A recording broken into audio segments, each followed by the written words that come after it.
اگر تم اس وقت مسکرا سکتے ہو جب تم پوری طرح ٹوٹ چکے ہو تو یقین جانو کہ دنیا میں تمہیں کبھی کوئی توڑ نہیں سکتا۔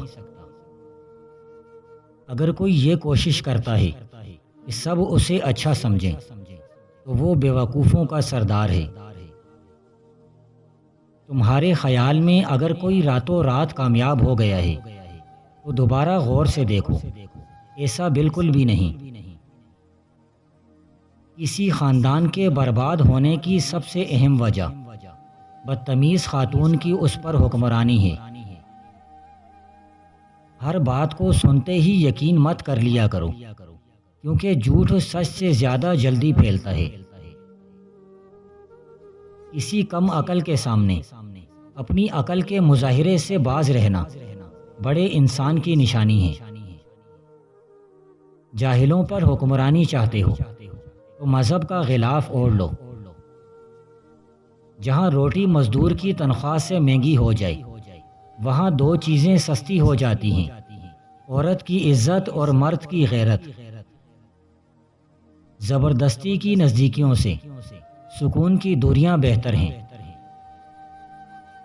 تھوڑی سی بے صبری بڑے منصوبوں کو خراب کر دیتی ہے۔ پہلے شرم کی وجہ سے پردہ کیا جاتا تھا، اب پردہ کرتے ہوئے شرم آتی ہے۔ قابل رحم ہے وہ قوم جس کے پاس عقیدے تو بہت ہیں مگر دل یقین سے خالی ہیں۔ جب تک یہ پتہ نہ ہو کہ آرزو صحیح ہے یا غلط تو اس کا پورا نہ ہونا بری بات نہیں۔ اچھی آرزو انعام ہے، چاہے پوری نہ ہو۔ اولاد کو زمانہ جدید کے مطابق تعلیم دو تاکہ رزق کما سکیں، اور دین کا علم دو تاکہ وہ برباد نہ ہو جائیں۔ سب سے بھاری دن وہ ہے جب اعمال کے مطابق انصاف مل جائے گا، اور سب سے آسان وہ ہے جب تمہیں ایسا انعام ملے جو تمہارا حق نہیں تھا۔ ماضی اختیار سے باہر ہوتا ہے، مستقبل غیر یقینی ہوتا ہے۔ حال کا لمحہ اتنا اہم ہے کہ اس کے ذریعے ماضی بھی درست ہو سکتا ہے اور مستقبل بھی۔ گناہگار ماضی حال میں توبہ کر کے نیک بن جاتا ہے، آنے والے اندیشے توبہ کرنے سے بہتر ہو سکتے ہیں۔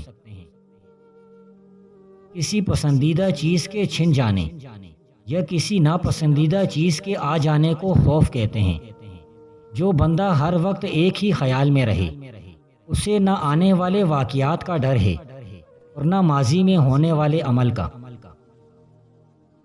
دنیا دار کے لیے جہاں صبر کا حکم ہے وہاں اللہ کے بندوں کو شکر کرنے کا حکم ہے۔ جو تمہیں اچھا لگتا ہے تم بھی اسے ضرور اچھے لگتے ہو۔ تصور شیخ کا مطلب یہ ہے کہ آپ جو بھی کام کر رہے ہیں اگر شیخ موجود ہوتا تو وہ اس کام کو کیسا ہونا پسند کرتا۔ یعنی یہ ایسی کیفیت ہے کہ آپ جو بھی کام کر رہے ہیں شیخ کی عدم موجودگی میں بھی اس کی مرضی کے مطابق ہو۔ چور ضرورت کا نام ہے، بندہ اندر سے برا نہیں ہوتا، ضرورت ہی برا کرتی ہے اور ضرورت ہی نیک کرتی ہے۔ ضرورت نکال دو، بندہ ٹھیک نظر آ جائے گا۔ جس دن کی رات آ گئی وہ دن اچھا تھا، اور جس رات پر دن طلوع ہوا وہ رات بھی اچھی تھی۔ اس دن میں کوئی رات ایسی نہیں جس پر دن طلوع نہ ہوا ہو۔ تھوڑا علم حاصل کرو تاکہ پھر اس علم پر عمل بھی کر سکو۔ لوگ زیادہ علم کے چکر میں پھر عمل کرنے سے سست پڑ جاتے ہیں۔ علم حاصل کیا جائے اور عمل نہ کیا جائے تو بہتر ہے بندہ جاہل رہے۔ بغیر محنت کے رزق چاہتے ہو تو عصر کے بعد یہ چھوٹی سی آیت مبارکہ 313 مرتبہ پڑھ لو، حسبنا اللہ و نعم الوکیل۔ کچھ دن اس کا معمول بنا لو، تھوڑا عرصہ ہی گزرے گا خود دیکھو گے فرشتے دروازہ کھٹکھٹا کر رزق دے جائیں گے۔ بری باتیں اور بری کہانیاں سننے اور سنانے سے بہتر ہے کہ بندہ خاموش رہے، اور غلط باتیں جاننے سے بہتر ہے کہ انسان کچھ نہ جانے۔ جیسا تم چاہتے ہو کہ اللہ تمہارے لیے کیا رویہ اختیار کریں، تو تم آج ہی ایسے کام کرنا شروع کر دو جس سے اللہ وہی رویہ اختیار کرے جو تم چاہتے ہو۔ جو بندہ خود کچھ سیکھنا نہ چاہے اسے دنیا کا کوئی بھی استاد نہیں سکھا سکتا۔ جسے اپنا احساس نہ ہو وہ بھلا دوسروں کا کیا احساس کرے گا۔